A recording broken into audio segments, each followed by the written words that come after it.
ইরানিদের হত্যার হুমকি ট্রাম্পের যুদ্ধাপরাধের স্বীকারোক্তি আরাগচি।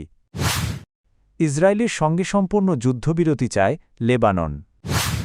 ইরানের ইস্পাহানে ২০০ কেজির বেশি সমৃদ্ধ ইউরেনিয়াম মজুত রয়েছে গ্রোসি।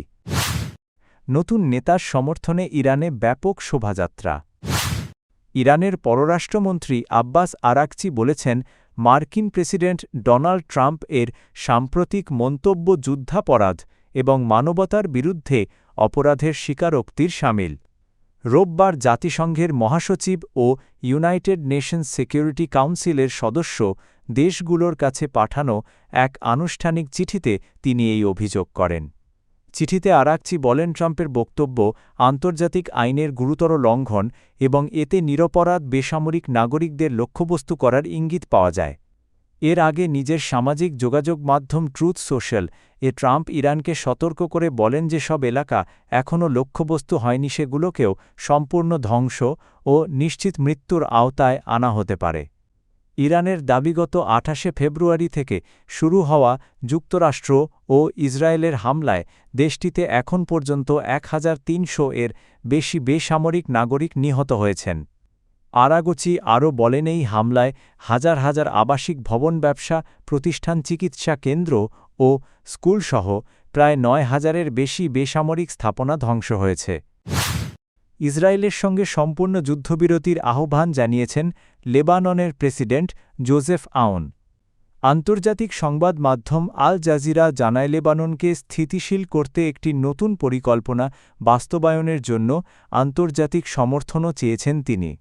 সামাজিক যোগাযোগ মাধ্যমে দেওয়া এক বিবৃতিতে জোসেফ আউন বলেন, লেবাননের ওপর ইসরায়েলের সব ধরনের স্থল, আকাশ ও নৌ হামলা বন্ধ করে পূর্ণ যুদ্ধবিরতি প্রতিষ্ঠা করতে হবে।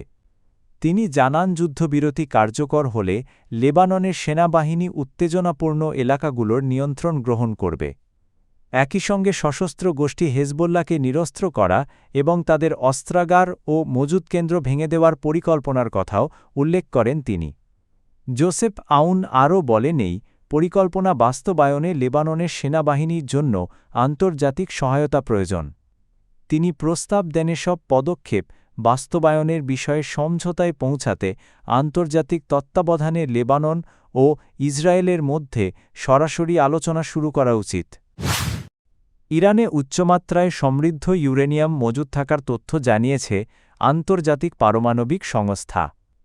ইন্টারন্যাশনাল অ্যাটমিক এনার্জি এজেন্সি এর মহাপরিচালক রাফায়েল গ্রোসি বলেছেন, ইরানের ইস্পাহান অঞ্চলে ২০০ কেজির বেশি প্রায় ৬০% সমৃদ্ধ ইউরেনিয়াম মজুত রয়েছে বলে তাদের ধারণা।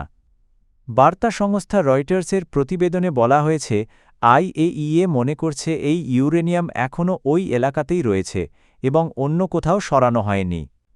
গত বছর ১২ দিনের যুদ্ধে যুক্তরাষ্ট্র ইরানের কয়েকটি প্রধান পারমাণবিক স্থাপনায় হামলা চালায়। সেই সময় Natanz nuclear facility, Fordow fuel enrichment plant এবং ইস্পাহানের পারমাণবিক স্থাপনাগুলো লক্ষ্য করে বোমা হামলা করা হয়েছিল। এরপর থেকেই আইএইএ হামলার শিকার হওয়া স্থাপনাগুলো পরিদর্শনের আহ্বান জানিয়ে আসছে এবং জানতে চাইছে সেখানে থাকা সমৃদ্ধ ইউরেনিয়াম এখন কোথায় এবং কী অবস্থায় রয়েছে। তবে ইরান জানিয়েছে, সামরিক হামলার শিকার পারমাণবিক স্থাপনা পরিদর্শনের বিষয়ে কোনো নির্দিষ্ট আন্তর্জাতিক নির্দেশিকা নেই। এজন্য তারা এখনও ওই স্থাপনাগুলো পরিদর্শনের অনুমতি দেয়নি এবং এ বিষয়ে বিস্তারিত তথ্যও প্রকাশ করেনি।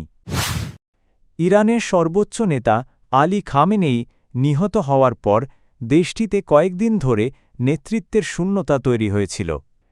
তবে ১০ দিনের মাথায় নতুন সর্বোচ্চ নেতা পেয়েছে ইসলামী প্রজাতন্ত্র। খামেনির ছেলে মোজতাবা খামেনেইকে নতুন নেতা হিসেবে ঘোষণা করেছে অ্যাসেম্বলি অফ এক্সপার্টস। নতুন নেতা ঘোষণার পর ইরানের সরকার প্রশাসন ও বিভিন্ন নিরাপত্তা বাহিনীর মধ্যে স্বস্তি ফিরে এসেছে বলে জানা গেছে। বিভিন্ন বাহিনী ও সরকারি প্রতিষ্ঠানের কর্মকর্তারা মোজতবা খামেনিকে স্বাগত জানিয়েছেন। এদিকে সাধারণ নাগরিকরাও নতুন নেতার প্রতি সমর্থন জানাতে রাজধানী তেহরান-এ সমাবেশ করেছেন।